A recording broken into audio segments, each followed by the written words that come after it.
লাল flag দেখাই, লাল flag দেখানোর পরেও পাবলিক আমাদেরকে মানে না।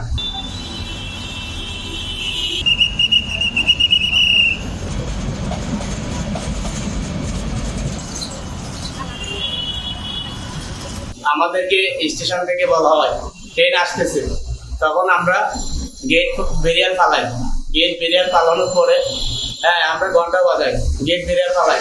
তারপরে যখন রং সাইডে গিয়ে দাঁড়াই, পাবলিককে বলি যে গাড়ি আসতেছে, ট্রেন আসতেছে, লাল ফ্ল্যাগ দেখাই, লাল ফ্ল্যাগ দেখানোর পরেও পাবলিক আমাদেরকে মানে না, উল্টা আমাদেরকে মাইকিং করে চলে গেলে সমস্যা কি হবে, কিছু হবে না। আমরা বললাম যে এখানে 144 ধারা জারি, রেল লাইনে রেল আসতেছে, বিদেশে কোথাও রেল লাইনে মানুষ চলাচল করে না, আপনারা বুঝেন না, কয় না এটা বিদেশ না, এটা বাংলাদেশ, আমরা চলাফেরা করবো, তোর সমস্যা কি? উল্টা আমাকে মারে, সব তারপর মারে, ধাক্কা মারে, আরো কিছু হবে না। এখন আমি তো কি করবো, আমি ডিউটি করি, একটা কষ্ট করে আমার এই পরিবারের সংসারের তাগিদে আমার ডিউটি করতে হয়, ছেলে মেয়ে আছে, এরা খাইতো, খাওয়া খাইতো, তারপরে আমি মানুষকে সতর্ক করি, কিন্তু এখানে পাবলিক মানে না, পাবলিক এখানে যুদ্ধবস্ত করে, ও জোর করে আমার চলে যায়, লাল ফ্ল্যাগ দেখাই, একটা কিছু করার পরেও ওরা আমার প্রতি আমার মানতে রাজি না, ওরা জোর করে চলে যেতে চায়। এখন আমি যথেষ্ট চেষ্টা করি যে আমার এটা চাকরি, এটা আমার রিজিক, এটার সাথে বেইমানি করা যাবে না।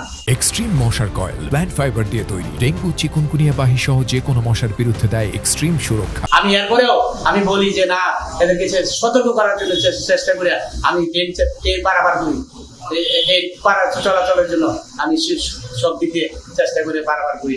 আমি তো আমাদের রাইট সাইডে বিড়াল করা থাকে, রাইট সাইডে বিড়াল করা থাকে, রং সাইডে আমরা ওইখানে গিয়া দাঁড়াই ওদেরকে চেষ্টা করি। আর সব বিড়াল ফালাই গেলে পুরো রুট জাম হয়ে যাবে, রুট জাম হয়ে গেলে আমাদের এখানে গাড়ি ঘন্টার পর ঘন্টা যাচ্ছে, কিন্তু গাড়িগুলো আমাদের ট্রেনগুলো আগে ক্লিয়ার করতে হবে, যার কারণে আমরা সতর্কভাবে চতুর্দিকে আমরা পাবলিককে পাহারা দিই এবং লাল ফ্ল্যাগ দিকে বাঁশি বাজাই, হুইসেল বাজাই এদেরকে চেষ্টা করি যে ভাই গাড়ি আসতেছে, ভাই ট্রেন আসতেছে, ওরা বলে ট্রেন আসুক, সমস্যা নাই, আমরা নিজের স্বেচ্ছা জোর করে আর এখানে চলে যায়। তাহলে ওইটা বলতে পারবো না, এখানে মার্শালিং লাইনের ট্রেন আছে, ঢাকার ট্রেন আছে, সিলেটের ট্রেন আছে, কক্সবাজারের ট্রেন আছে, চিটাগাং ভার্সিটির ট্রেন আছে, অনেক ট্রেন, এখানে আমার আনুমানিক কোনো জানা নাই, ট্রেন আসতেছে যাইতেছে। এখানে কখনো কিছু নাই, এখানে কোনো সমস্যা হয় না, সমস্যা হয় বাইরে গিয়া মানুষ করে। আমি এখানে 9 বছর ধরে এখানে চাকরি করতেছি, অস্থায়ী গেটকিপার হিসেবে।